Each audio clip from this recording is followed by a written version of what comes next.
Hello, hello, hello, and welcome. Oh my goodness. Yes. People are here. You are here. I am so glad that you are. I was just talking to a guest and they were saying that it was easy to get in. And I said, well, that sometimes it's easy, sometimes it's hard, whether difficult or easy. I am glad that you made it and that you are joining us for this talk that we are having. My name is Shannon Stott, and I am your host for the Pieces Collective, a new education for a new community, preparing the next generation. That is what we are gathered here to talk about and discuss. We have so many people, amazing panelists, and then we have so many of you here. And I am wondering if you can see it on the right-hand side of your screen. You should have a chat that is open. I see Miss Nelson and Joshua and Karen have already started saying good evening and hello. And I want you to go ahead and just try to type something to me. Tell me where you are joining us from tonight. I am here from, hello. I am here from Austin, Texas. We have panelists just like they are ready to get on. They are ready. We're ready for you. We're almost ready for you. Good evening from Maryland and Atlanta. Yes, thank you for being here. Tennessee, yes, perfect. Thank you so much for coming out. Maryland, I miss Maryland. I really do. From Arizona, perfect. Thank you. I hope the weather over there is treating you well. The weather over here is treating us all right. So this is so good to hear. Hello, and welcome. I am so glad that you should know that you are in the right place at the right time. Welcome. Again, I am Shannon Stott, and I am your host for this evening. Today, we are participating in a panel discussion about promoting high achievement and cultural awareness to those who are often underserved by traditional approaches and methodologies, not mythologies. Education is not a myth. For some, that is why we're here. We are here to discuss it, right? I'm looking forward to the discussion, as I am sure you are. And there is so much to think about when it comes to education for us and our youth. And before we bring on all of the thought leaders, the wonderful people that will help us navigate this discussion, I would like to introduce Ikrama Mohammed. Our discussion has been thoughtfully brought together by the Pieces Collective, and an educator and a thought leader herself. Ikrama is the owner of Pieces, a local handcrafted accessory and home goods company whose goal is to create sustainable markets and systems for handmade and recycled goods. And who is it? It's Ikrama themselves. Ikrama, thank you so much for putting this all together for us. Thank you. It's me. I want to welcome everyone. Yes. And attending. I hope you and your family are well. And brothers and sisters, I want to say Ramadan Mubarak. I know this is an exciting conversation that we're going to be having this evening, and a very important one. I just want to take a few minutes to talk to you about the Pieces Collective, for those of you who might not be familiar, and why it's important to us. We are a 501c3 organization that provides a platform for artists to share their work, and we agreed to contribute a portion of our sales from that work to help host programs and other services we're having this evening. We believe it is only through working together to raise consciousness and to build unity through education and through economics that we can finally reach our collective goal of a full and complete freedom. So we invite you to visit our website, piecescollective.org. You can go there and subscribe. You can make a purchase and or a donation. And then we encourage you to share the site with family and friends.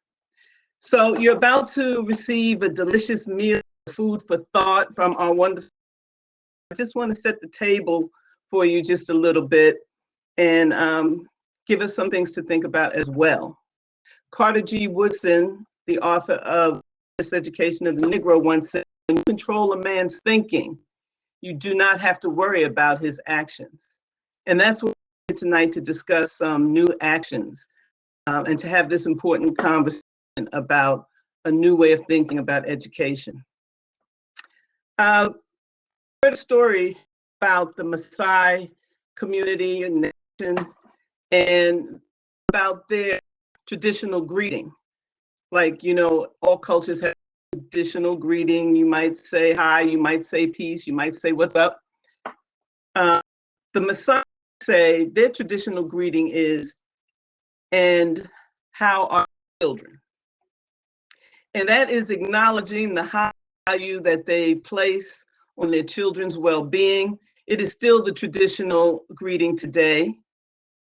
To that greeting is, all the children are well, meaning that peace and safety prevail, that the priorities of protecting among the powerless are in place, and that the Maasai society has not forgotten its reason for being, its proper functions and responsibilities.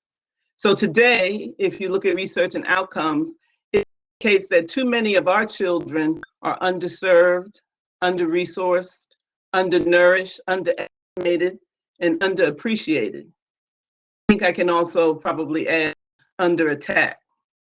So I'd just like to leave us with a quote from the Honorable Elijah Muhammad, who said, "We must educate ourselves and our children into the rich power of knowledge, which has elevated every people who have sought and used it. We must give the benefit of our knowledge to the elevation of our own people." So I want to encourage each of us to consider this question, and how are the children, when we are having conversations in our circles, families, and our networks. And we want to keep asking this question until we can honestly give the response that all the children are well. So I'm excited about today's presentation and for coming, and I hope you enjoy and benefit. Peace and love. Thank you, Akrama. Thank you so much. Yes, peace and love. I am hoping that you are taking those words and ingesting them, eating them. Oh, Akrama introduced this as a meal, a food for thought. And let us bring out the people who will be discussing this. I'm very excited to bring to the stage, to the screen, Arkee Hodges. He is a historian, educator, entrepreneur, and visionary leader. He is the founder and president of the Black Achievement Fund, and also the founder and president of Education for Life Academy, which offers an online African history curriculum that begins with the origins of humanity in Africa, not slavery. Mr. Hodges received a BA in African American Studies from the University of Virginia and an MPS in African Studies from Cornell University. Please welcome Arkee. Mr. Hodges. When Mr. Hodges comes up, it's not just him. Hello, how are you? Hello, everyone. It's not just him. We also have Nesa Herring. Ms. Herring's spiritual connection to numerous programs as an educator has provided her opportunities to support, network, and advocate for youth and their families. Ms. Herring has served as a professional counselor in the public school system in both New York and Maryland for 35 years. She has used her extracurricular time to support programs that develop the analytical and leadership skills of our youth through the NAACP Youth Council, the NSBE Junior, and Project Access Merit Scholars. A graduate of Barnard College, Columbia University, Ms. Herring holds a Master's of Science degree and an advanced certificate in guidance and counseling from Brooklyn College of New York. Please welcome Ms. Herring. We also have LaRita Mitchell, who is a fourth grade math and science teacher in Memphis, Tennessee. In 2013, Ms. Mitchell earned a Master's of Urban Education from Union University and has been teaching in various capacities since that time. Ms. Mitchell has been an education advocate all her life and knows the value of education. She says, "Knowledge is power, and it gives those who have it a voice to speak out on injustices." Ms. Mitchell, welcome to the screen. Thank you so much for being here. Excellent to have all of you. And we also have Janelle Cooper. Janelle Cooper is a mother, grandmother, wife, daughter of faith, and community activist. She's a certified life coach, previously sat on the Mayor's Commission for Women, and currently serves as the program director and event coordinator for the Maryland Justice Project. This organization is aimed at providing services and resources to women and girls who are formerly and currently incarcerated. Sister Chanelle's motto is "Breaking generational curses empowers future choices." Welcome to all of you. Hi, how are you? I'm first going to go ahead and ask that you unmute yourself so you can be here. Hello. Hi. How Hi. are we all today? Doing great. Good, excellent. I'm so happy. Thank So you for having me. I want also for this first question to go ahead and ask that those of you who are watching definitely put an answer, answer this question in the chat. And for those of you who are on screen, just answer it as best as you can. I am wondering about who or what has been your primary educator? Who or what has been your primary educator? This is for you in the chat. If you're in, think outside the box. It might be your school, but it might be your mother, parents. Excellent. Yes. Yes, yes, please. You can definitely put questions in the chat if you would like. Your mother. Yes. Arkee, while those questions are being, or those answers are being populated in the chat, who was your primary educator? That's so hard to say because there were so many people who provided such a diverse amount of mentorship and guidance that it's hard to pick which one. But formally, my education was taken to the next level by Dr. John Henry Clark. So I look to him as one of the people who elevated my knowledge of African history. But once again, there was so many people. Yeah, yes. LaRita? I'd have to agree with Arkee. It's hard to pick just one. I think it started out with my grandmother, who was a woman of faith, and that in itself, she built that faith and gave me that foundation. And from there, it was taken for granted that as an African-American female, there are certain things that you must do and that you will do. And I can say, even to this day, I'm still getting educated. There are still men and women, especially some women who have just basically lifted me up and given me a stepping stool to learn and to become more educated on what I needed at that time. Yeah, absolutely. Nesa? I'm going to start by saying, as a young person growing up in New York City, my parents were members of the Marcus Garvey movement, what was called Patrice Lumumba Coalition, or the Back to Africa movement. So very early, I was given literature that was independently published to share with me about the names of the kings and queens and other important people of the African diaspora. So that was planted early, but as I grew up, and thank God for the 60s, growing up in New York, we learned some things from some progressive teachers. And I've just always been interested in learning about us and different cultures, and where we have been, dropped around the globe. And I continue to learn from the people that I collect as I move through life. Absolutely, absolutely. And Sister Chanelle?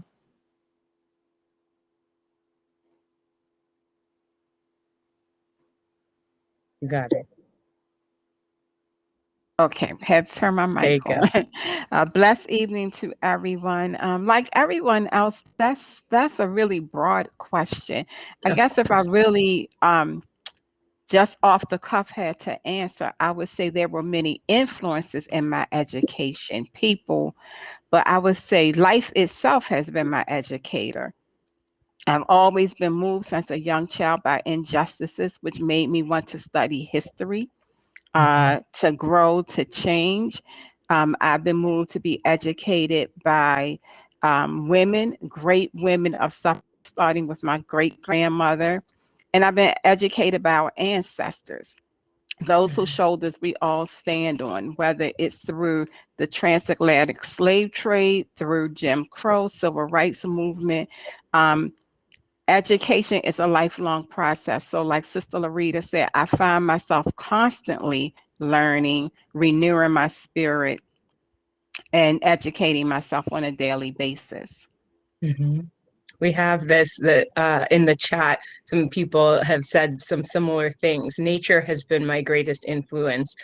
Parents and mother and church, family, Black women, other Black women, lots of different things, people, and experiences, obviously. So I'm gonna open this up. We're gonna start just a little bit young, talking about young people and your younger selves. I'm wondering, what do you have to instill in youth in order for them to want to learn? So, and I'm wondering for yourselves, was there something innate that was instilled in you that made you want to continue educating yourself?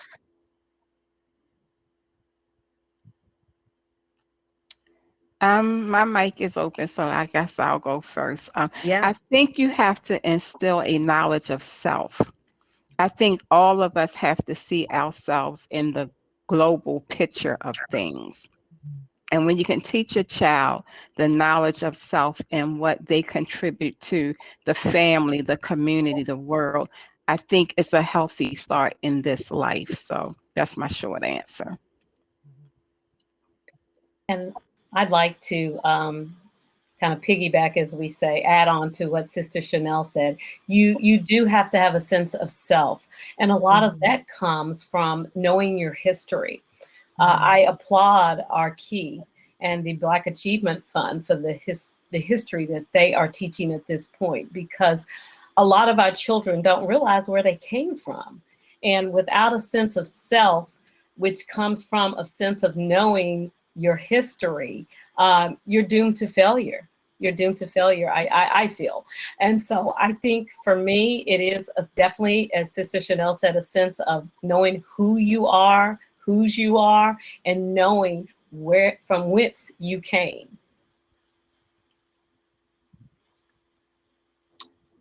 Wondering if you, and now we're in the conversation part, so feel free to talk over each other and get inspired.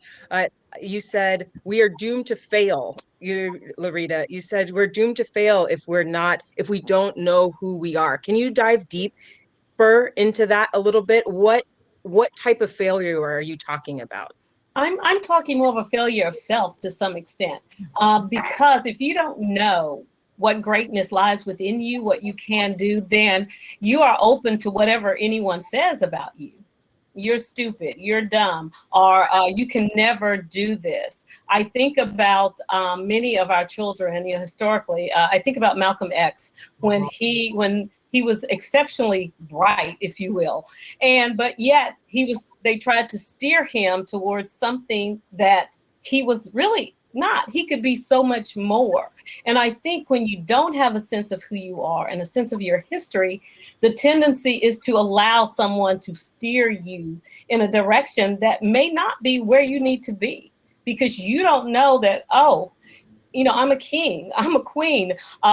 One of the stories I love the most is The Lion King. And I don't know about you, being a teacher, I guess, and stuff, and loving books and animation, I literally put together a study on The Lion King, where Simba was told he was something other than what he was. And he believed it for a while. And it was Hakuna Matata. Okay, no big deal. I'm not much, so I won't be much. And he realized, you're a child of the king. Do you know who you are?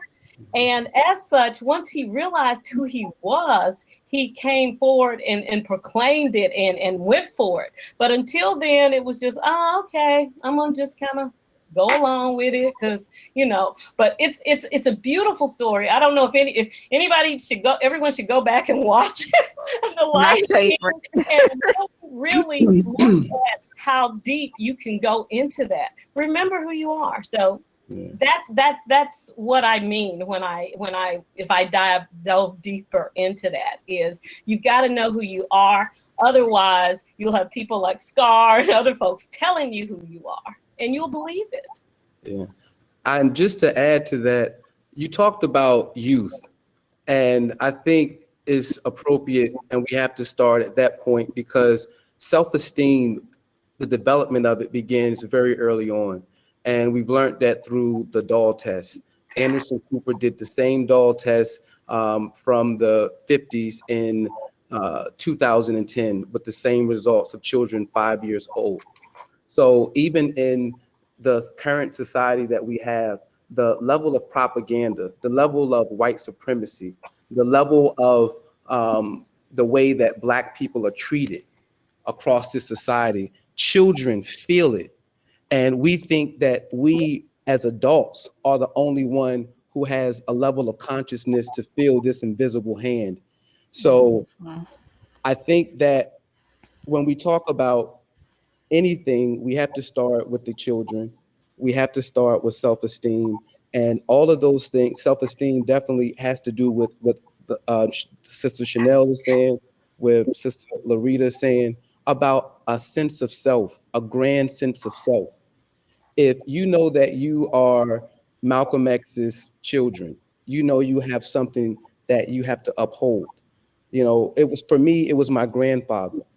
And then as I began to learn more about our ancestors and that our history didn't begin as slaves, and I began to delve into the foundation of world history, I began to see myself, as you were saying, LaRita, as a king.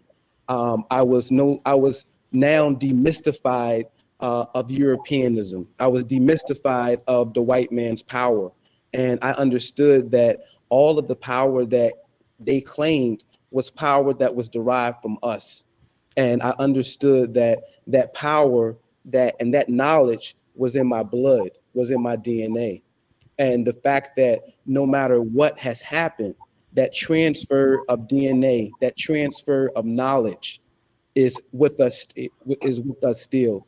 So the youth part and having that sense of self is absolutely critical to success.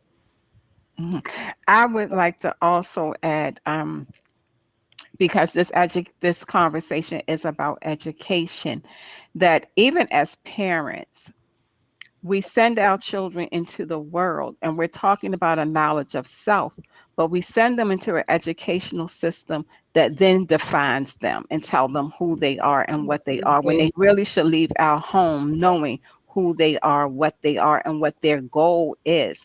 You know, what is the purpose for education? What is the purpose for us educating our children? When we send our children to school, do we have a defined goal in our mind that I'm sending this child to this system for the sole purpose of becoming this? And so sometimes, by nature of the law of the land, we leave it up to other people to help our children find themselves and define themselves, when really it should start at the cradle.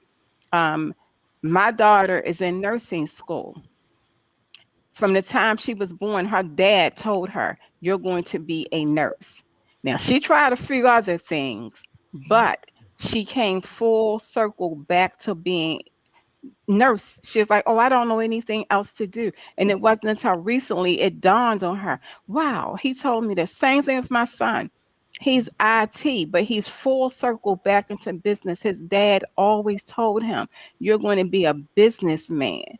See, they're able to tell a Malcolm that because Malcolm left his house without his parents telling him who he was and what he was going to do in this world. And when we can send our children out of our homes into the world, even at a young age, saying, "This is your goal, this is your destiny, this is who you will be," then it's not left up to a teacher to decide what they can be.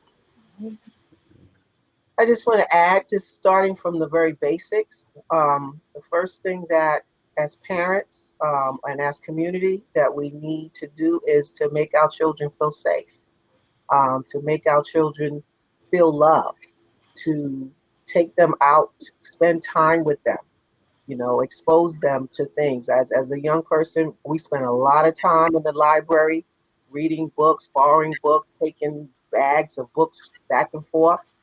We also spent a lot of time going to the museums. Growing up in Harlem, we had a County Cullen library that was not too far away from where we lived, but we also had a Stromberg library that was research center that was very small, and then it grew, and today it's like a beautiful state-of-the-art facility.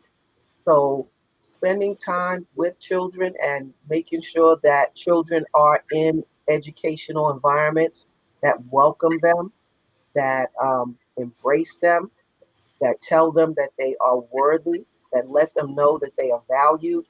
All of those things make a very big difference. I raised two sons, and I started them out in an environment where most of the teachers, all of the teachers were women. All of the teachers were Black women and come from different places in the diaspora. But they let all of those children know that they were loved, and they learned about their history, about their culture through song, through art, and they put on performances, to just let them know you can be out in front of people and you don't have to be afraid.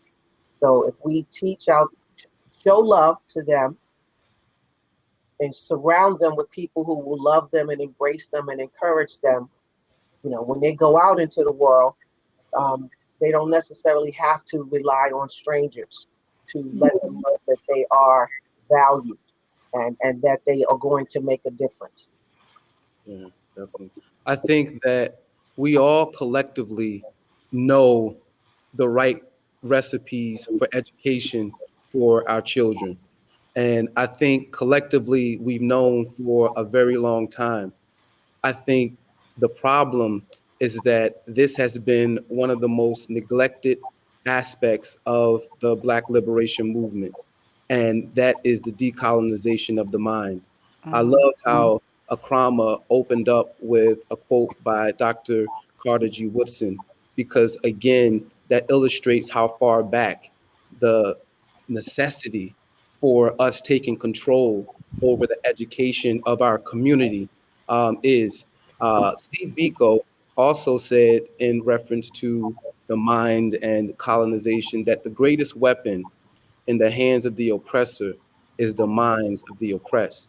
Now, we all can sit here and eloquently discuss all the correct things that we need for Black education. I think the problem that we face is that 7% of the public school population are teachers are Black. Only 2% are Black men. So when we are wholesale sending Black children into a public education system that is dominated by white people who are intent on pushing the propaganda that Africans contributed nothing to world civilization, it becomes more than a village or a choir. Because right now we're all the choir, right? We're all doing this in our homes individually. But how do we create a ripple effect?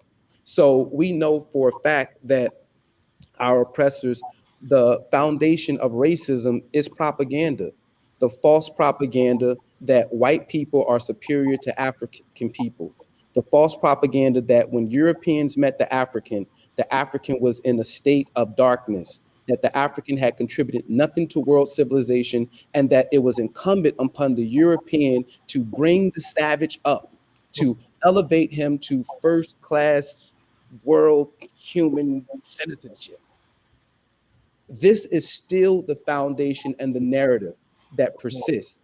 So we're not going to break down that narrative, then we have no way of curbing racism for the future. So I say one of the main concerns we have is, how do we get this level of education to the masses of our community?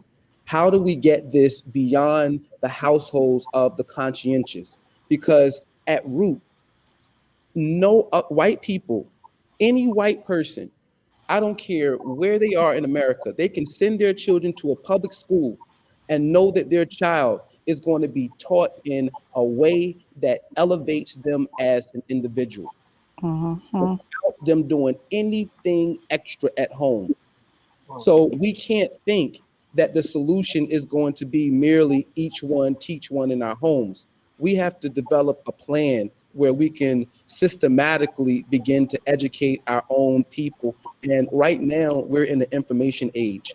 This setup right here, we have people all over the country. I challenge you guys to just think 20 years ago, this was not possible. Just 20 years ago in our lifetime. So I think the stars are aligning and that we're in a very critical moment and a very critical age in our world. And coupling that with being a part of the information age, we have a very, very, very, very great opportunity to be the generation that expands this knowledge across the globe, not just to our people, but to other people so that they can relieve themselves of this false sense of security. No, go ahead, Shannon. This is not about me. Okay.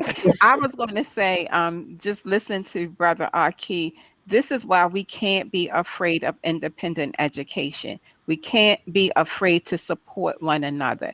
We can't be afraid of someone saying, I'm going to start with 5 children in my home and we're going to grow from there.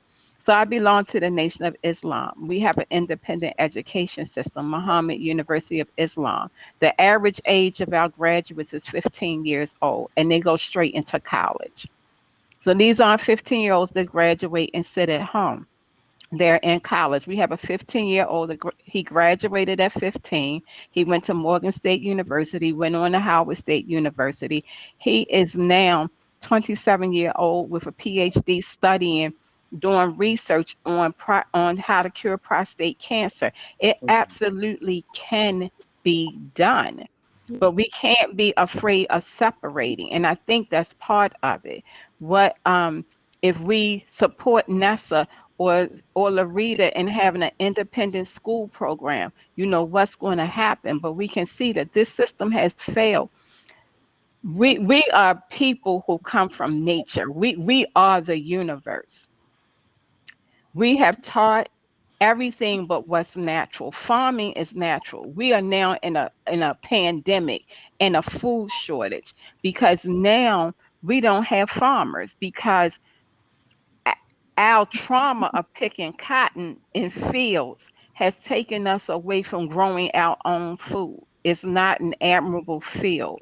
So that area of farming and growing your own food has made us dependent on someone else. See, what's our purpose for education? It is to build someone else's world, but not our own world. We don't have cobblers. That was an admirable career. You could go to get your shoes made, get your shoes resold. We pay hundreds of dollars for shoes that we have to throw away if we get a nick on it because you can't find a good shoe repair. And these seem like the simplest things in life, but these are the things that kept thriving Black communities going. Dry cleaning, shoe repair, bakeries, restaurants, all of these things. And as Brother Arkee said, in the information highway, we're teaching technology, but we're teaching our children an inferior technology that when they go into the world, they can't compete, but we don't teach them things that will give them their own business, their own entrepreneurial skills. Everyone isn't going to go to college, but he may be very good with his hands. I'd like to hear you all continue this conversation with the idea that the education system that we have is what's happening now. So we've talked, all of you have talked a little bit about family being the education system. You've also talked about the world being the education system. Now, if you could, what you're talking about, sister, and Arkee, what you're talking about is the having no fear of separation. This is a great discussion. I love it. can you also interject, what can people do, the people that are watching here now, in their system, in their schools, as they're sending their children out? What can they do to give children, their children, the education that you are saying that they need? Can I just start by saying there are lots of programs in Mm-hmm. local schools, public schools, that children can take advantage of according to where you live. Some programs students can only get into by a lottery system, but it's very important that whatever school system you reside in, that you find out what is available as that child is coming onto the planet. And as that child is reaching school age. And sometimes people have to actually pick up and move their residence to be in a location to take advantage of those programs. But there are also programs at local community colleges and four-year colleges that are for and geared toward the community. Again, you have to do some research, but sometimes use your high school guidance counselor or professional school counselor, whatever titles they have. Those are the people who are supposed to be spending their time finding out programs that are available for you, for your children to take part in, whether it's during the school year, after school, or it's during the summer. Now, I know in the state of Maryland, and I'm not sure how many other places, we have a program in the school system called dual enrollment. So many children in high school, starting grade after 10th grade, summer of 10th grade, start taking college level courses while they're still in high school. Okay, those programs are free as long as you pass the classes. But there are also programs such as Talent Surge, Upward Bound, what they call trio programs that are there to walk our children through the process. Yes, these programs are primarily geared toward students who are first generation, meaning that their parents do not hold bachelor's degrees, but all of the programs have a window or a portion of the students that do not have to fulfill that requirement. So please talk to your teachers, your counselors, administrators also have information. But you know, we talked about being in the tech age. So I tell my students, just Google summer programs in Maryland or Google summer programs in Howard County. The information is out there. The most important thing is becoming aware of it as early as possible, encouraging your children that it's okay to learn year round, because people that I know from other ethnic backgrounds, those children go to Saturday school, they sometimes go to Sunday school, and yes, they still have fun and they're athletes, but they also are learning things that are going to build their communities and teaching them a sense of responsibility for themselves, their families, and their communities. So programs are out there. We just need to talk with each other. And when you find out about something, share it. You know, I'm the biggest one. Whenever somebody sends me something, I'm right there on the internet, just passing it to as many people as possible so that we can get our children to take advantage of programs that are designed to help them, you know, help them help us. And Shannon, you had asked what could our audience do right now to make a difference. One of the biggest changes that I saw from when many years ago, and I won't say how many, I was in school, and students that I deal with now, is just the parental involvement. Just parents, and not just parents, but the community as a whole. I remember just, you know, if I did something in school, my mom knew before I got home, and other folks told her, you know, as such. It was a community thing. And what I'm seeing now as a teacher is that you don't have that parental involvement at all. You don't have it. That's no longer there. You don't have the community involvement. So what I would tell them is, if you have children, if you know somebody, if the child next door, you know, find out what are they learning at that school? What is the school board? What type of policies are they putting in place that are impacting you? Look at the state level. What type of policies are there? This is like, and I'm talking immediate, as in, it, of course, independent schools, teaching them yourselves. But right now, because what I've found is a lot of stuff goes on that we are unaware of until bam, it hits us.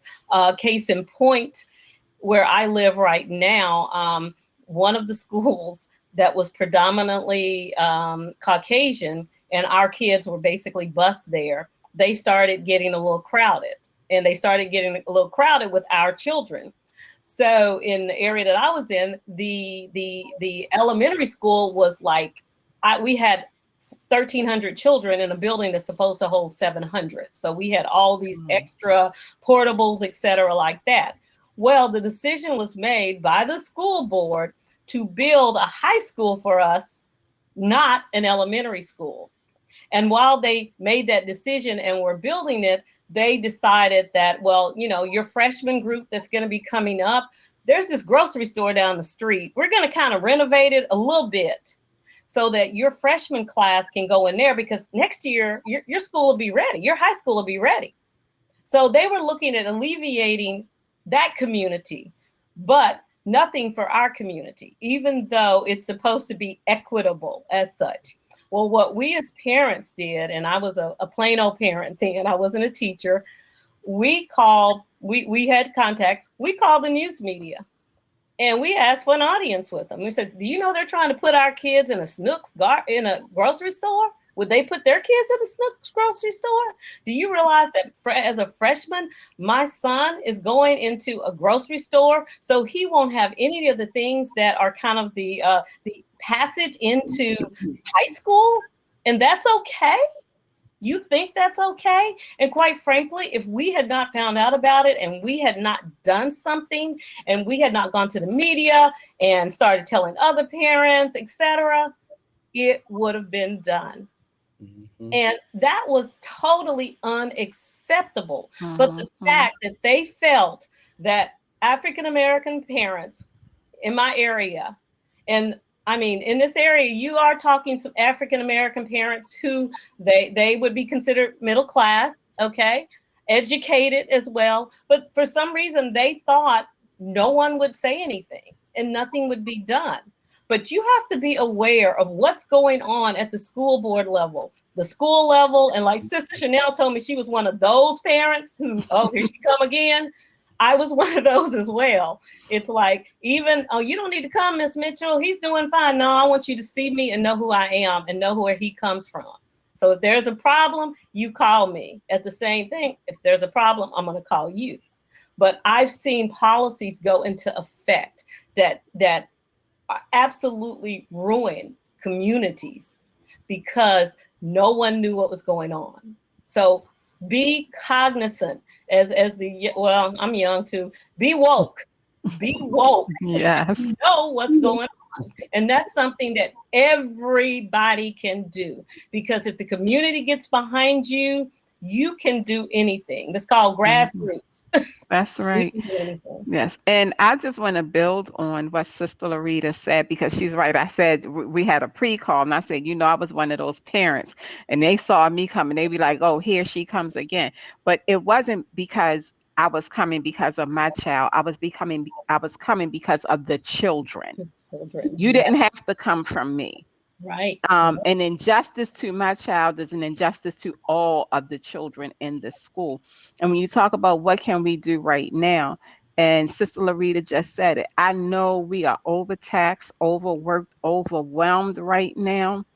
And some people just don't have the mental and emotional capacity sometimes. Mm-hmm. But what I say to people right now at this moment, even if you're not the parent that's going to be able to stand up and speak up, support the one that will. Yes. Yes. Support the one that will. Yes. Because some parents are working 2 jobs. They're doing the best they can. But when we decide as a community that we're going to sacrifice and put some skin and work in the game, and that we will not be, we live in colonies now, not communities. Colonies, you just there. But communities, as Sister Nesa and LaRita was saying, you grew up knowing your neighbors. But right now, I will say that even if it's just 3 parents that's willing to go to the school, keep an eye on the school, get to know the children in the school, get to know the children in the community.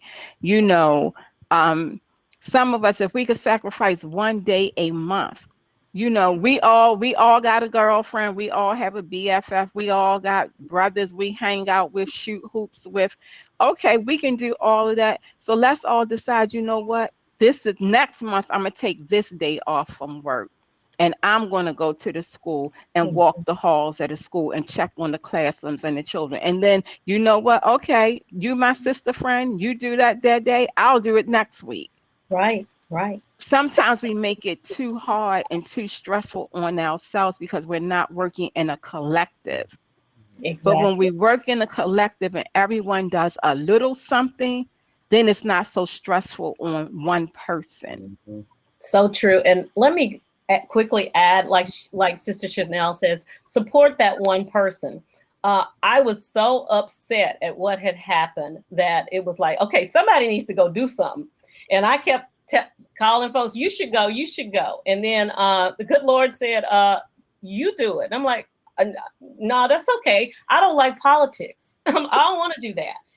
But he convicted me that I had to do something. So I ran for school board. Because of that very instance, because, you know, there was no voice for our children. Like she said, it wasn't just my child. It was all those children out there. Yeah, I might could have afforded to move to another area. I may know people and get my child in that other school. But what about everyone else? Do I leave them behind? And my answer was no. So I ran for office. Didn't want to, but I did. And I put my all into it. I lost. I ran up against an incumbent, but I had 27% of the vote, which was unheard of. And if more people had gotten out, it would have been there. But guess what? It changed everything. I didn't have to be on the board. I was glad of that. But they built an elementary school here. Our kids went to the other school until such time as that school was done. But you have to, as she said, do something. It can be very minuscule. Not necessarily run for office. Like I said, I didn't want to. That wasn't me, I felt. But somebody has to do it, as in now. Well, you can start by joining the PTSA or PTSO of your local school. Child attends there or not. They have monthly meetings.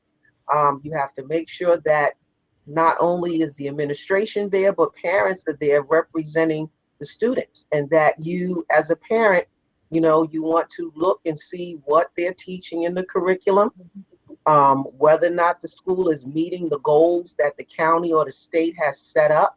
And those are monthly things that you can do, because once you get a hold of the curriculum, you just do a spot check, whether your child's notebook or your neighbor allows you to look at their child's notebook and see what the children are actually getting. You know, I encourage my students, and you know, one sad thing is I have a lot of students who are born outside of this country. So their parents are not, or parents are kind of intimidated about questioning and talking to the educators. And they often also work 10, 14-hour days. So when they take off to come up to school, they are usually not earning a salary that day. So I encourage students to have their parents, if they're going to come in, that they come in and they tag team with other parents to go throughout the building, just like what was said, to see what we're doing. I said, if I ever do anything or say anything out of line, you ought to report that to your parent, because your parent is your number one advocate. But the PTSA and the PTSO makes many decisions that impact the school. And I've in a school where we have about 2,500 students, the meetings never go beyond maybe 25 or 30 parents. Usually it's more like 10, 15 parents, and same parents over and over again. So we need the voice of parents to even impact what your children eat, because the food that is served or the stuff that is considered food could be changed if parents were to come out and have their voices heard, and have a dietitian or even a school nurse say something about what is being served for breakfast and for lunch. because it's not something that is going to help your children learn better according to your school system. Okay. You're already going down this path. All of you are already doing this. And so I want to ask a question that is in the comments. What policies would each of you like to see implemented in the coming months? In terms of education, Mm-hmm. I'll jump in there. One of the things that I advocate for, well, first off, I want to say that all of the solutions that were given by Nesa, LaRita, and Sister Chanelle, these are all very, very, very great solutions that we can start with right now. So I just wanted to emphasize that, and I'm glad that that question was posed. What can we do right now? Because that's critical. I also wanted to speak about a couple points that each of them had mentioned. One was education for self-reliance. And Sister Chanelle spoke of what are we educating for? You know, what is the purpose of education?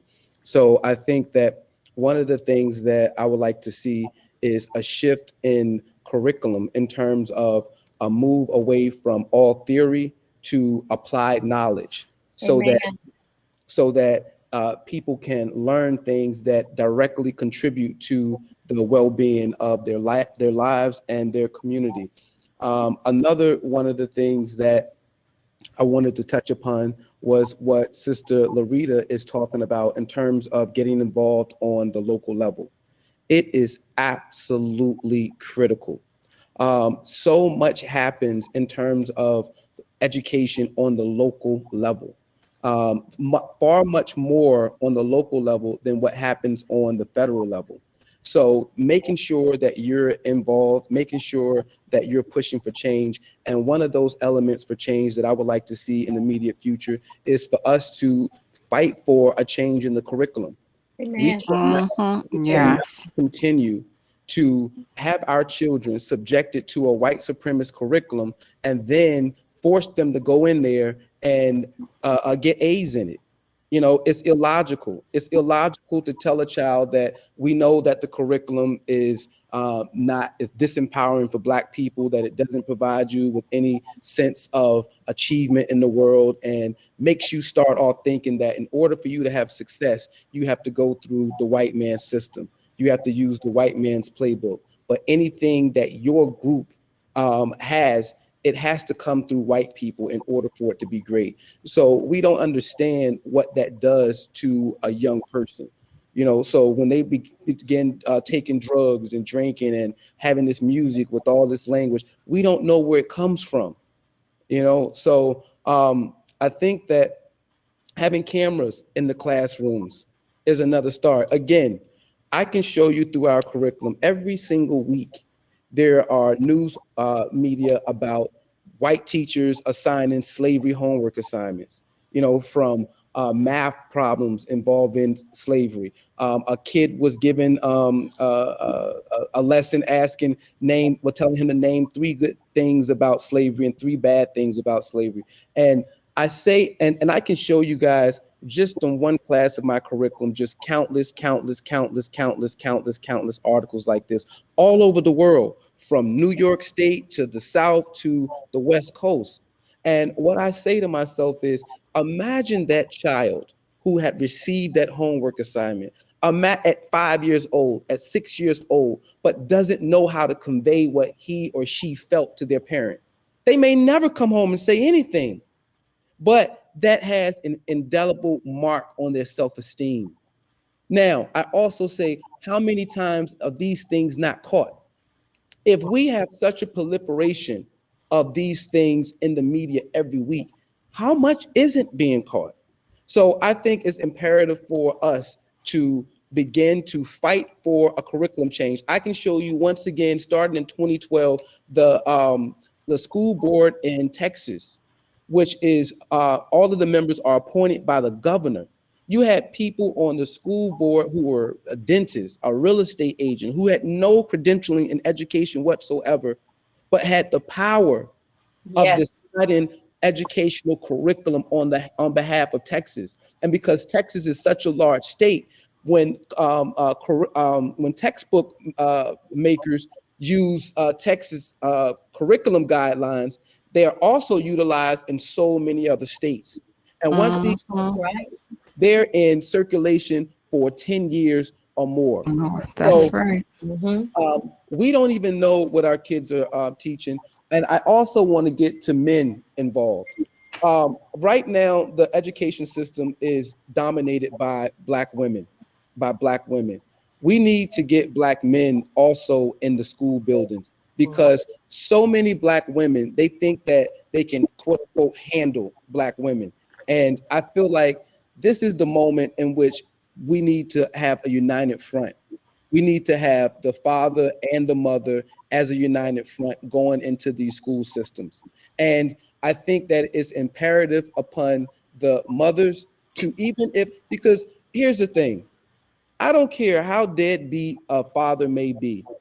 If you go to him and say, listen, we need to go to this school, and because such and such is doing that, they're going to go to that school. And I've seen it through my own friends. They may not have money, but the fact that they get to stand up with something important like this, the fact that the woman says that you're still needed, you're still valuable, despite the fact that you're not contributing financially.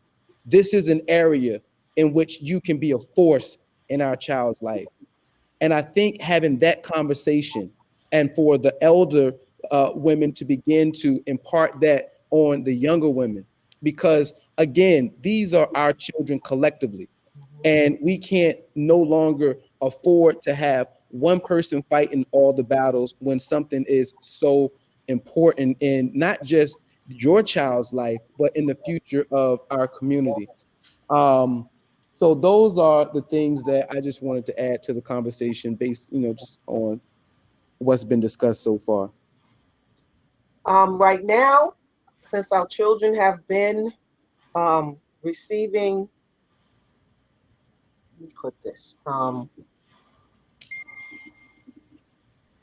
insufficient education since schools closed down back in March of 2020. The state testing that was waived from last year and is being waived for, I guess, most of our seniors again this year, but there's still an initiative to try to test children. The National Education Association right now has a campaign to cancel the testing that is going on. They actually have I guess, I don't know if it's a website or what it's called. It's a hashtag cancel the test. That's the place that everyone can go, hashtag cancel the test, but also to NEA.org/time to learn.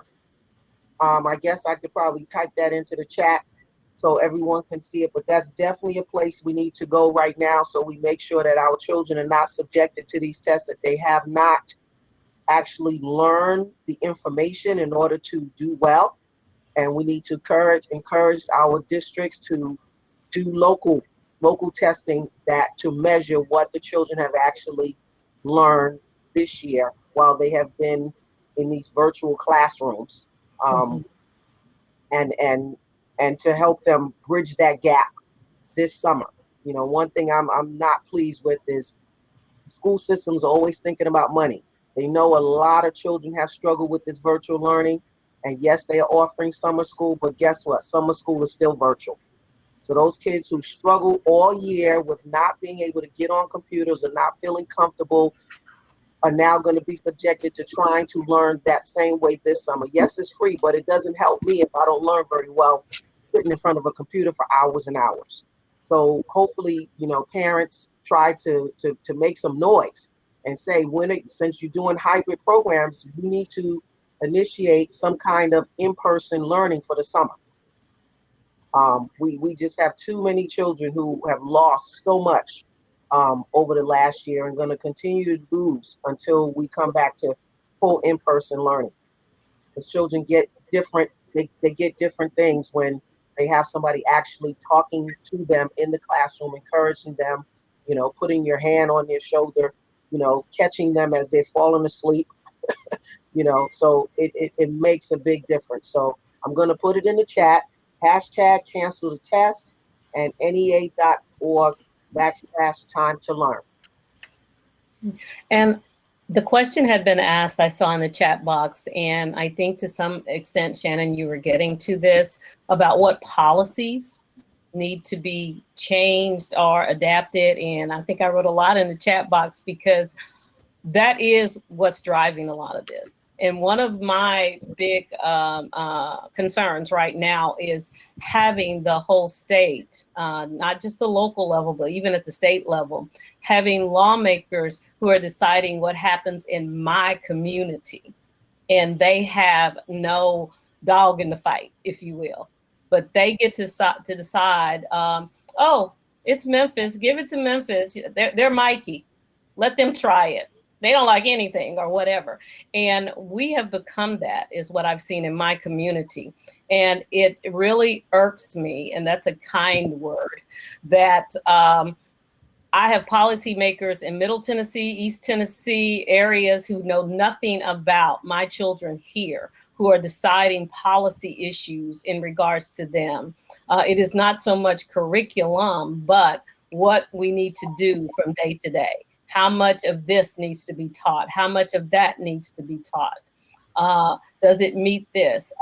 I've got kids now. We are fighting a losing battle in that we all had to return to school at this point, which is not the problem per se, but the fact that the state, basically, we had lawmakers who passed a policy that said if Memphis does not return and allow for in-person, we will take away any funding that you have. And as such, we may also take over your school district. So they forced our hand. To me, that is absolutely unacceptable. How dare you? And none of course, our lawmakers, the ones who are at the state level, said yes to that. But I have others who don't even live here, who are deciding what my kids need to learn and what they need to know and when they need to go to school. We are going to have to take the test. If we don't have a percentage of kids that show up in person to take the standardized test, we will lose monies for teachers, for additional resources, etc. We lose it. Now, how crazy is that? But you talk about policy. We need to make sure, one, that policy that affect us are made by our people who are in our community, not by someone way 100 miles, or like you're talking about Texas, as big as Texas, and they're on the other side of Texas, and you're deciding what I do over here. That's number one. We need to be involved in the policy making. Mm-hmm. Wow, I have so many, but I'll just build on what everyone else has said, which I'm in Baltimore, Maryland. And so I would like to see the schools come up to 21st century schools. Let's start there. And not just with technology, but with vocational trades. And I'm not talking about starting in high school. I'm actually talking about starting in elementary school. When I'll go back to the beginning. When children come out of the womb, they have natural characteristics that they start to exhibit. You have some who have great leadership qualities. They're the ones that we call mischievous, always getting into things, leading the crew. But that's really leadership ability, just raw, that hasn't been harnessed. And so when we see, can help gear them towards and have them explore those natural creative talents and inclinations, even at an elementary school level, then they can grow into what it is their purpose is. And that will make education interesting to them, because I can see it. Just a quick story. My grandson, who is actually 2 years in the Navy now, I'm so proud of him. he was having issues in school. Now, everyone says this. Oh, not my child. He's so mild-mannered and well-mannered. Well, honestly, he is. He's a very humble young man. And I couldn't understand why he kept getting detention. Like, I'm talking to his mom. It's like he keeps getting detention. I said, okay, you know what? I can't have this. So I go to the school, my husband and I lie to you not, as we're walking down the hall, on this particular day, he had detention. And as we're walking down the hall, he's standing in front in the doorway with the teacher who we've never met. And I hear the teacher say, "Are these your grandparents?" He says, "Yes." And the teacher says, "Oh, well, this should be interesting." Now, at that point, I'm like, okay, we got an issue, Houston. So we get to the classroom door and I introduce myself and I say to him, "This will be as interesting as you make it." So, we sat in the classroom, and this is the typical setting. He tells my grandsons go sit back over in the corner somewhere, and he just sits down and starts talking to us. I said, wait a minute. We're not talking at him. We're not talking about him. We're talking to him. Pull your seat over here. And I listened to the teacher, and the teacher started talking about how he became very fidgety, almost lethargic, disengaged, always having to go to the bathroom, getting up and down. And I'm like, as my grandson? And I listened. And so after I listened to everything he said, and then I had to ask the teacher at the end, I said, well, do you have anything else to say? He said, no. I said, okay, so let me ask you a question. Is it a particular time of the day that this behavior happens, or is this all the time? He was like, no, it's not. It's around the afternoon. I said, and what subject is the afternoon?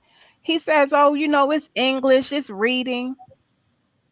Now, at the beginning of the conversation, he decided to tell us his CV, and he has 30 years of experience. And so I listened to him. And so I asked my grandson, I said, so he had a lot to say about you. You have anything to say about him? And the teacher looks at me. I said, oh, did you think this was a one-sided conversation? I say, and I told my grandson, you need to be as honest as he was about you. And so, my grandson says, well, he doesn't listen. He doesn't pay attention to me, when I'm trying to get help. And so I said to the teacher again, so tell me again what time of the day this is. And he proceeds to tell me, it's in the afternoon, around English time. I said, so in 30 years of experience and in this 35-minute conversation, you did not pick up the fact that maybe he's struggling in this subject matter. All your years of experience, that didn't tell you that.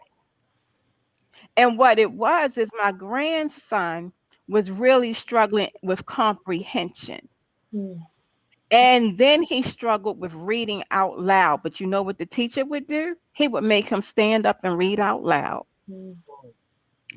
And so what I had to do with my grandson, who was a gifted artist, I said, let me tell you what you do.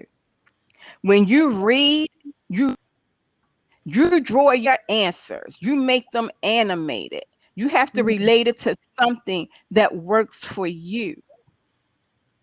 But then my husband went on to say to the teacher, he could no longer detain my grandson after school. And he told my grandson, let me tell you what detention is. It's your gateway into jail. That's what detention is. Somebody is restricting your movements. They're telling you how long you have to stay, where you have to sit, when you can go to the bathroom. He's introducing you to the detention center. And that is how sometimes our classrooms and structures are set up. Henceforth, the teacher decided to take my little bit of information I gave my grandson and use it with the whole school. So sometimes we talk about policing and cultural competency. We need cultural competency with teachers who don't come from particular geographical areas.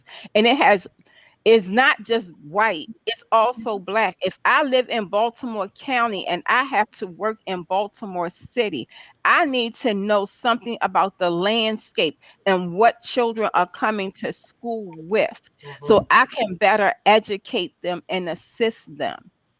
So when you want to talk about policy changes, I would like to see a component of cultural competency, a course given to teachers that teach them about the social and economic geographic areas that they are teaching in.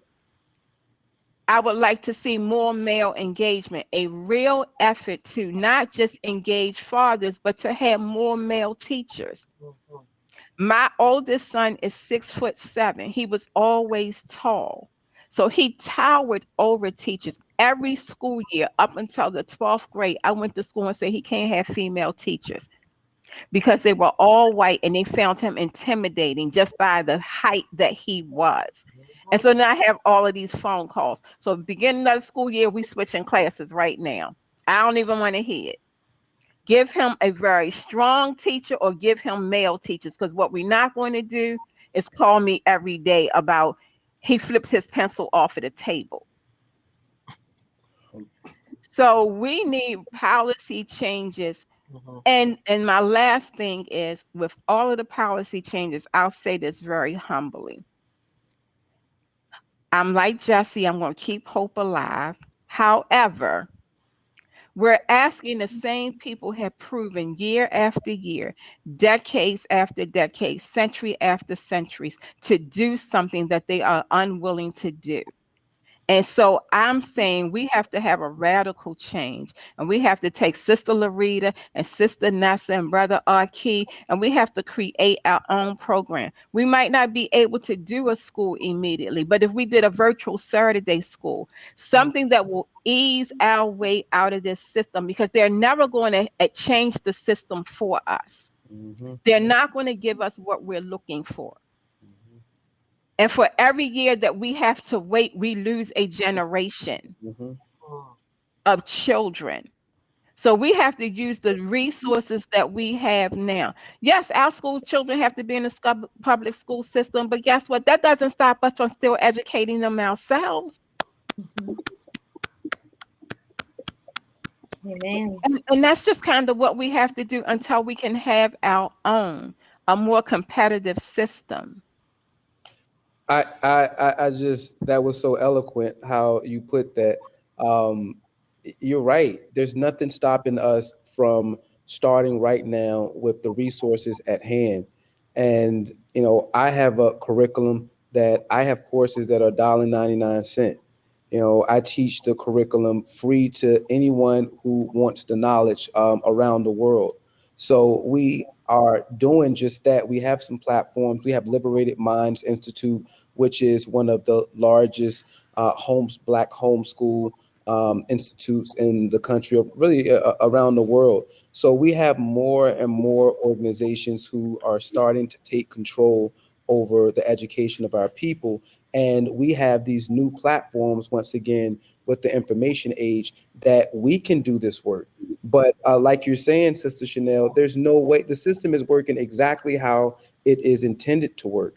And what they've done is systematically driven Black people out of the school system. They dropped and lowered the salaries and complained. And anytime someone tried to revolutionize any aspect of it, they're labeled as troublemakers, their careers are shortened and all of those things. So you look up and you only got 7% of the school system being Black teachers. And then you put all of these extra credentialing on becoming a regular teacher, that now when a Black person says, well, if I'm gonna get a master's and spend, you know, $60,000 for a master's, I might as well get an MBA.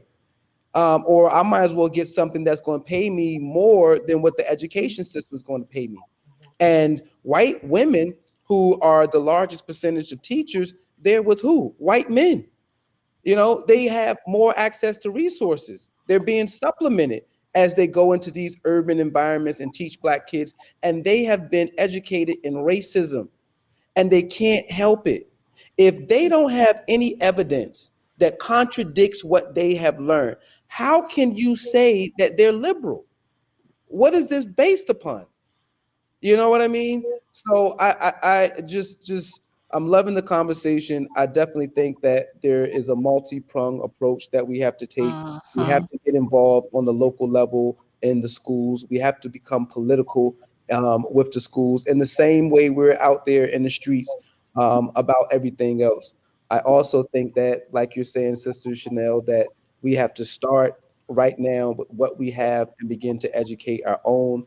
And also what Nessa is saying in terms of identifying all of the resources that exist right now. And I can tell you as a professor that there are so many scholarships that go unclaimed every single year because people don't apply for them. And the last thing I'll say is that we also have to understand that as Akrama was saying, that we have to make sure all the children are well. And we have to understand that despite everything, there are a flood of Black parents that at this very moment don't have the capacity for whatever reason to provide this level of work into the education of their children. And we owe it as a village to make sure that those children still have access to that education. So when you know of other kids, it's nothing to invite an extra kid on to for dinner, for lunch, that sort of thing, because education is not just in the classroom. Education is every single day. Someone inviting the kid to, I don't care if it's McDonald's, and McDonald's is yuck, but a feeling of being included, a feeling of being invited, a feeling of being special, no matter how trivial it is. So we're trying to build that community with the Black Achievement Fund. I'm trying to do it through Education for Life Academy, and we're trying to build the world and the institutions that we need for ourselves. And this is how we do it.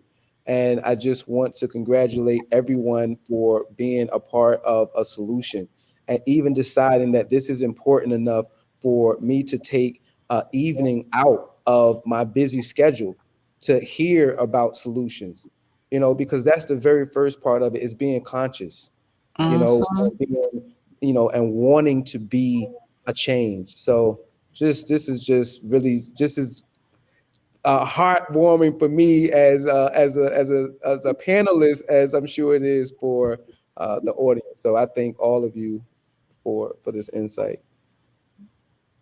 And I'd like to say there are and have been for years programs in, if not the historical Black colleges, but other colleges, encouraging our young men to go into education where they actually are paying for their degrees.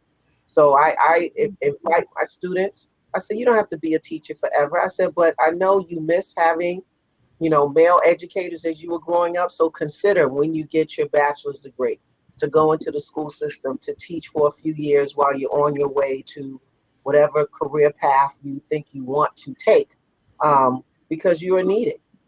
So please encourage our children, because we need them.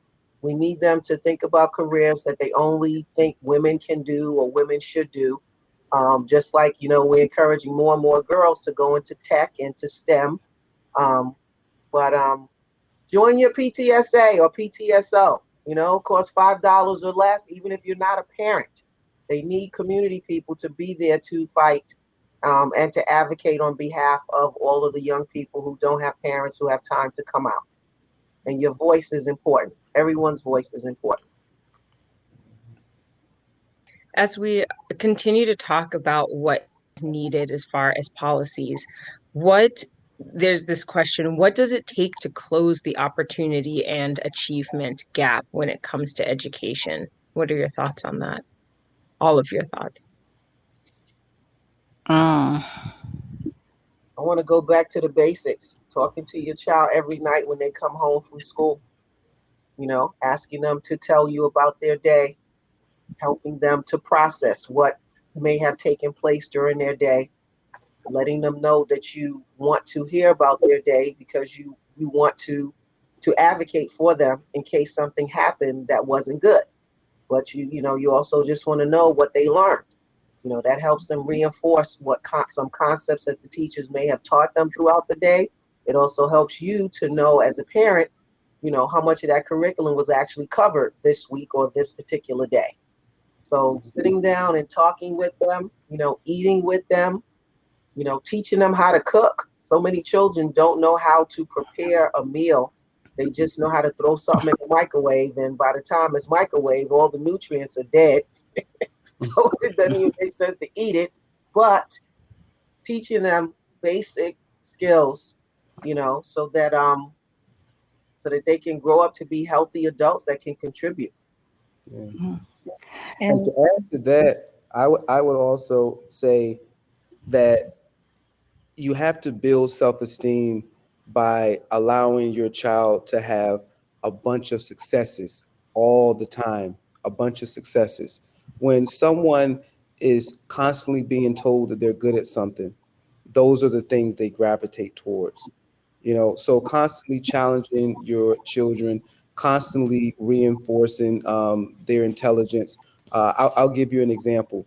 I was the director of an African American male initiative with the Children's Aid Society and Columbia's Teachers College. And we had a Saturday Cultural Academy on the campus of Columbia. We had a pre-evaluation and a post-evaluation. For the pre-evaluation, one of the questions we asked the boys was, and these are boys in second, third, and fourth grade at the time, we asked them what did they want to be. Almost exclusively, the answers were athletes and musicians, of some type. Throughout the course of the year, we had a program called Everyday Heroes, in which we invited young Black men to our Saturday Academy who were successful in a diverse array of different professions. One of the professions was a cobbler, Sister Chanelle. And at the end of, they look forward to all of the guests who came on the Saturday. And at the end of the year, we had a post-evaluation in which we asked the exact same questions, and the answers about who they wanted to be no longer were musicians and athletes. They wanted to be Firefighter. One guy wanted to be a musician. Another guy wanted to be a cobbler. Another guy wanted to own a tech company. All of these different things. But just by exposure,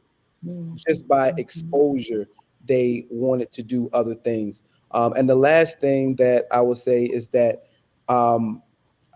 children want to please you more than anything else.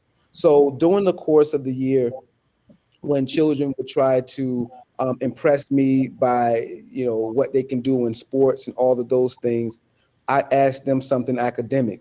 And what they end up seeing was that Professor Hodges, you say you got a good grade on your test, he go crazy. You know what I mean? So they started seeing that, and now they wanted to impress me by showing them that they too got A's on some test or another. So taking advantage of the fact that children want to show you that they love you, they want to impress you. So you get to tell them what it is that impresses them. So you be the one to narrate that whole process. I'd like to, I guess for me, it's that question, how do we narrow the achievement gap, or how do we do this? It's very complex. There is no real easy answer. One of the questions that has surfaced for me lately is, how much of a gap is there? Because we are inundated with stats, and I'm reading a book by Dr. Ivory Tolston, and it's called No BS. Black people need people who believe in Black people enough not to believe every bad thing they hear about Black people. That is literally the title. And it talks about the statistics that out there that say certain things about Black people or the achievement gap in this. So my question is, again, what stats are they looking at? There was some stats that came out some years ago that said there were more Black men in prison than there were in college, which was a fallacy. It was not true. And there were statistics to show that it wasn't true. But what you realize was that, one, they did not poll all the colleges like the HBCU, some of the others. So my question is, looking at the statistics, what is it really saying? And if we are looking at a curriculum that is dominated by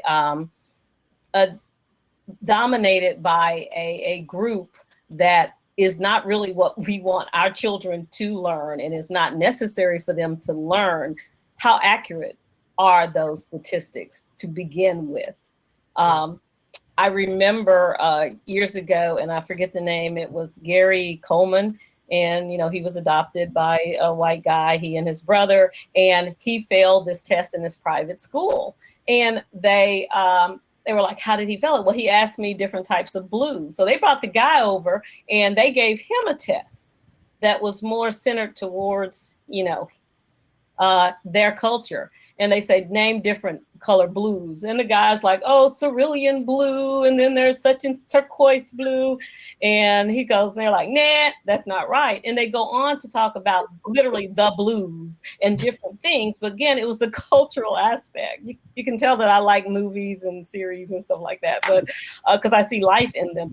But I guess I get back to, what are the statistics really saying? Because is there an achievement gap, or are we trying to teach our kids stuff that they don't really need to know at this point? Mm-hmm. Now, definitely I understand the reading. Reading is fundamental. You got to know how to read. I mean, that's the bottom line. But some of the other stuff, and then look at these companies that are putting those statistics out there that, oh, there's this great achievement gap. More Black people are doing this, more Black boys, more Black girls, etc. You need to look at what is actually being studied and what is being said.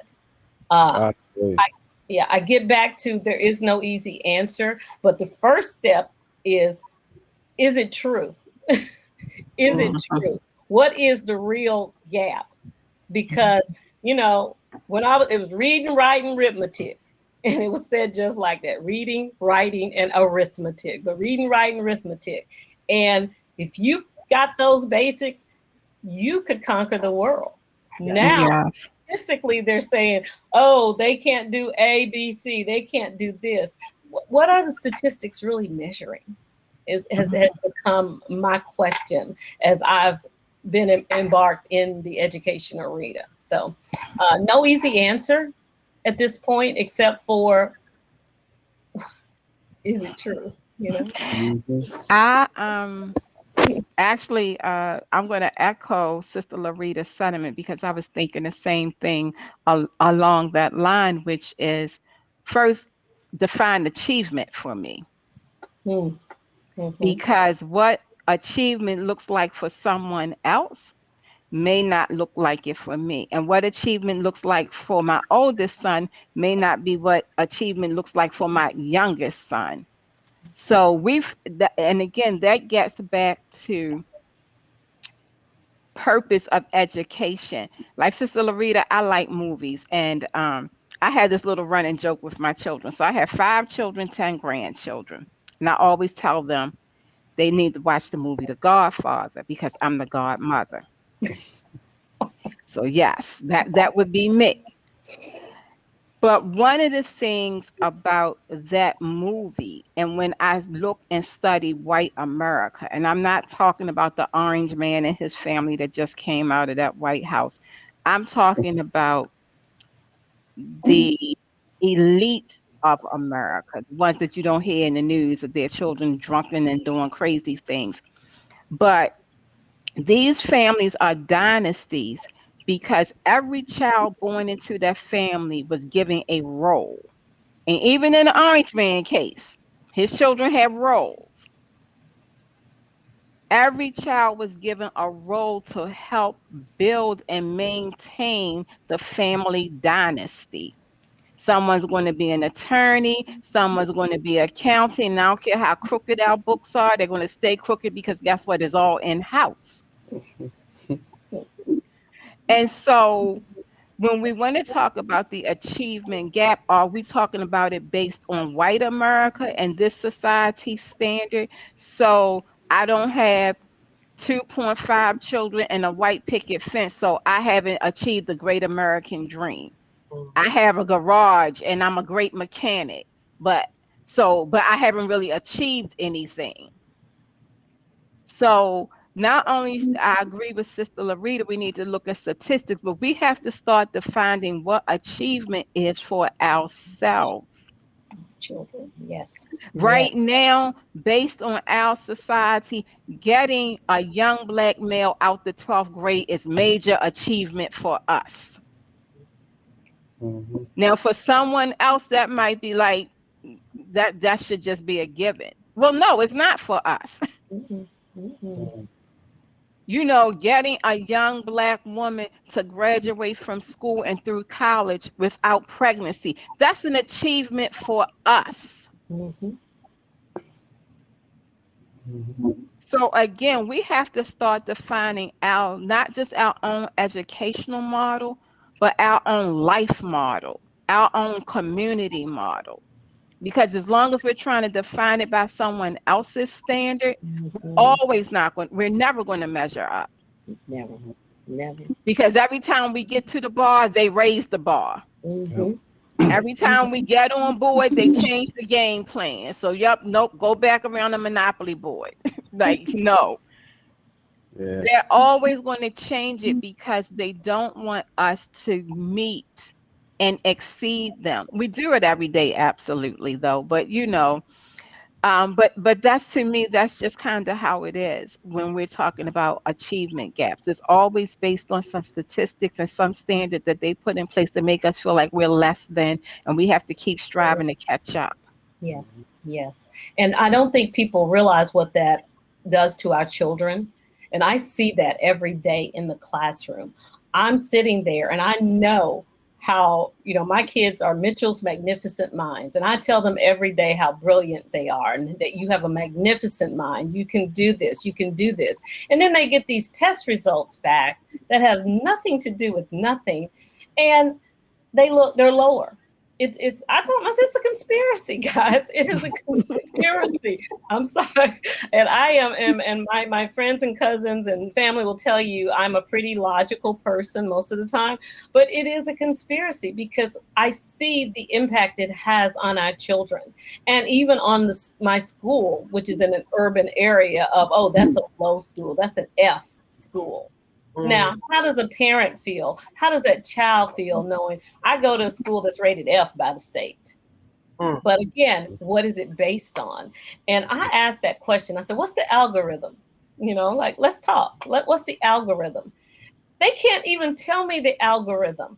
Or, how do I go from a level 3 to a level 1, which is lower, by the way, within a year? What happened? And you find out that there's all factors like, we moved some of the schools out because they were already one. So we moved them to a different type of innovation zone. So now you're at the bottom. And I said, so that means that I automatically became a 1. I mean, again, getting back to the statistics of it, but more importantly, what does that do to the psyche of our children, of our African-American, of any teachers teaching in that school, in that community? Oh, you don't want to go there. That's a bad school. We should close it. So they close down the community school, and those kids have to figure out how to get somewhere else because a lot of times they don't bus them there. So parents have to try to get them there. Then they appeal to them with vouchers. Oh, I'll give you $1,000 and you can go to that private school over in the other side of town. No, you can't. No, you can't. But it bothers me, the psyche that it does to my kids, when I see them get upset and depressed because of the fact that they are considered less than by a statistical model that I question. So in piggybacking on the mental health, we definitely need to pay attention to the mental health of our children.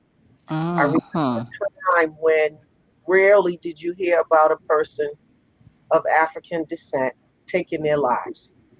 Today, it has become almost commonplace that our Yes. adults and our children are taking their lives because they have just given up hope.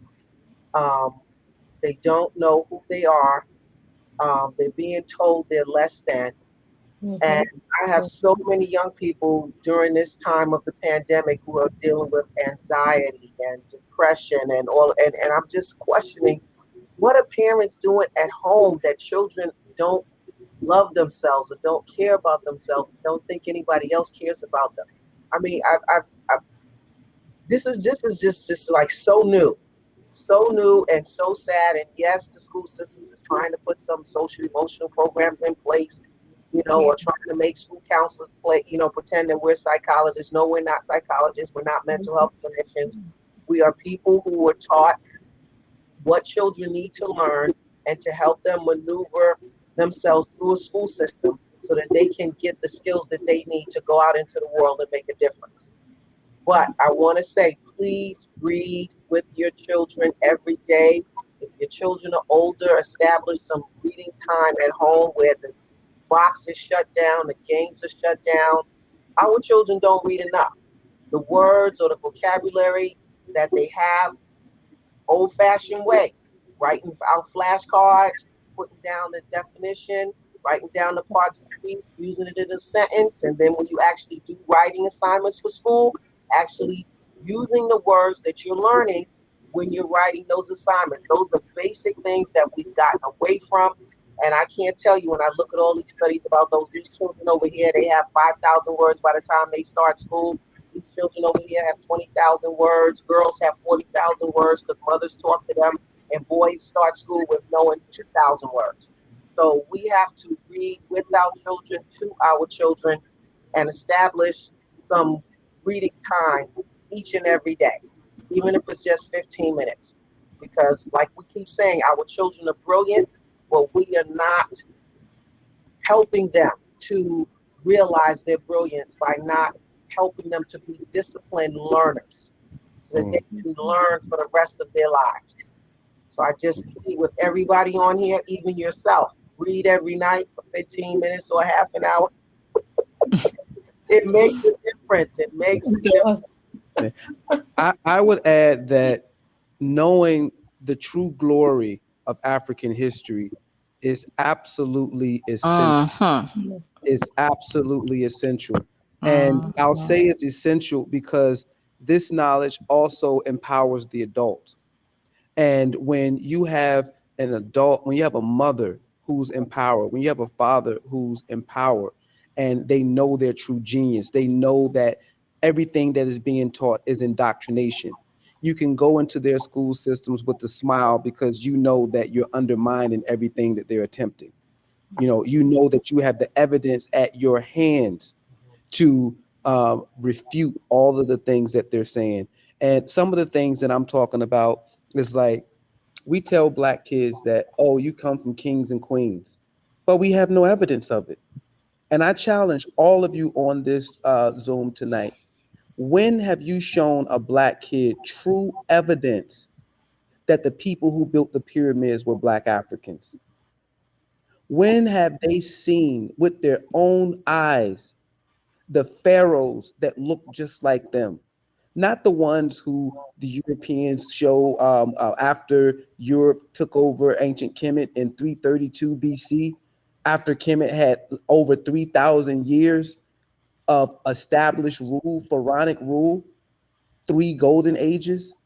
So I say that in order for us to move this pendulum forward, we have to have this evidence as well.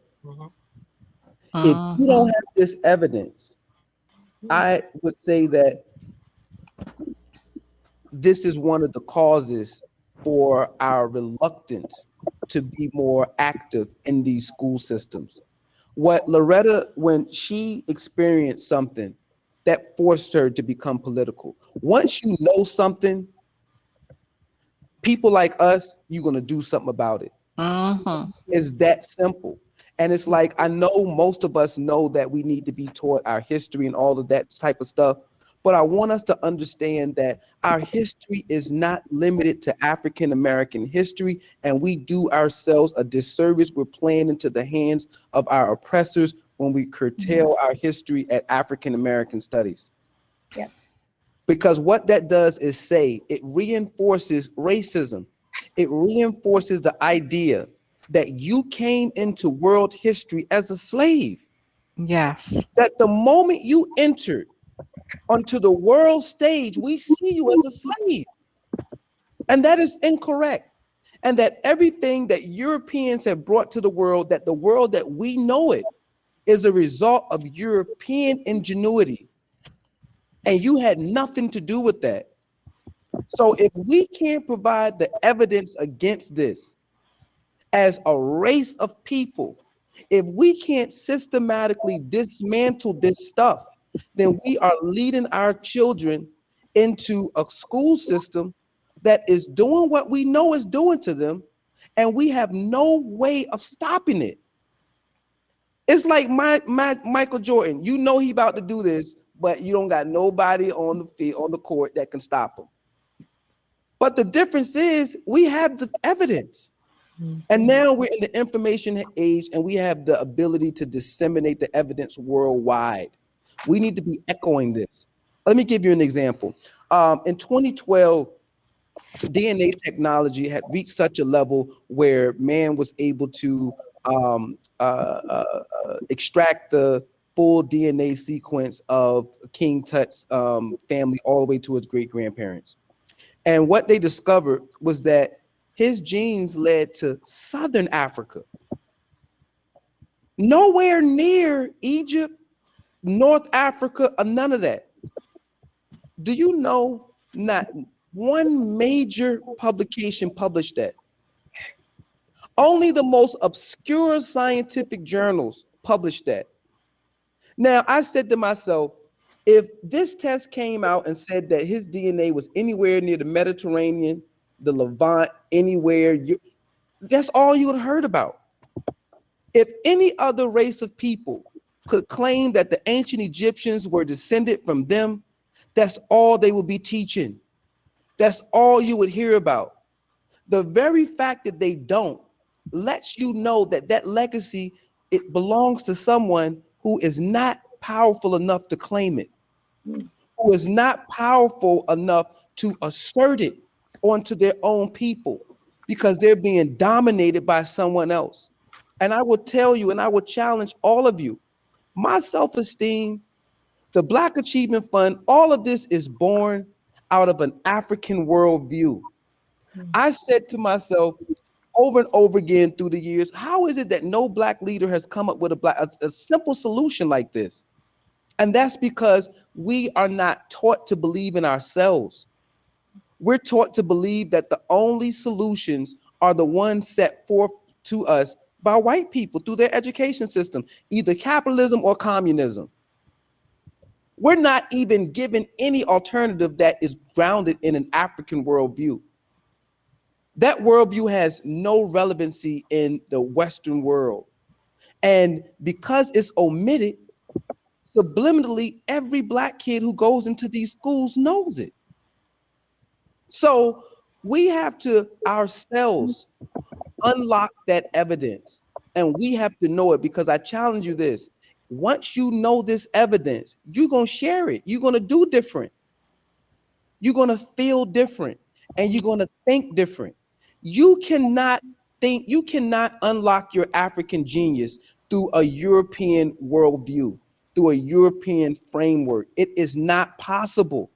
And when you're talking about, Nesa, the kids who now, we don't understand, they're killing each other and themselves, and they're more depressed than ever before, it's because they are further and further and further away from any sense of self. We had the civil rights movement to latch on to. No one respects the civil rights movement in the same regard that it was respected before, because we've lived through the civil rights movement and we see the limitations of it. So you can't capture their imagination with that teaching anymore. I don't want to dominate anymore, but I'm really passionate about this too, as you guys can tell. But I really think that we have to do these children a service and show them the truth. I offer the Education for Life Academy free of charge to any of you guys up here. And I also teach lecture series twice a year. I'll be doing it again when school starts up. But the knowledge is here. We just now have to figure out a way so that we can create our own education system, whether it's virtual. That we've just shown that we can continue to have a whole education system virtually. So why can't we use the same platform and counter this propaganda? So that's my charge. That's what I think we need to do right now.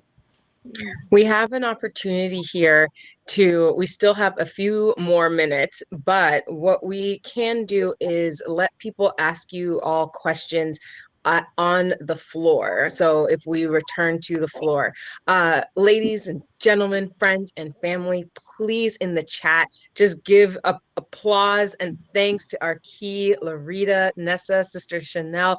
Thank you so much for everybody being here.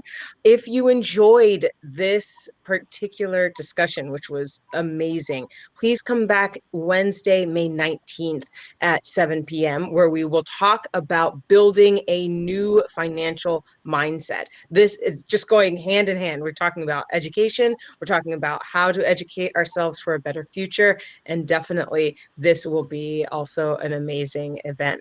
So what we are going to do now is I am going to say thank you so much to Karen Freeman. Thank you so much to Ikrama, for Mohammed, for bringing this together, bringing us all together. And again, if you are interested, please join us next time. And for now, and thank you, obviously, for all of you being here and being such wonderful participants in this discussion. We're going to head back to the floor where all of these panelists will have a few moments to speak to you. Thank you so much, and we will see you on the floor.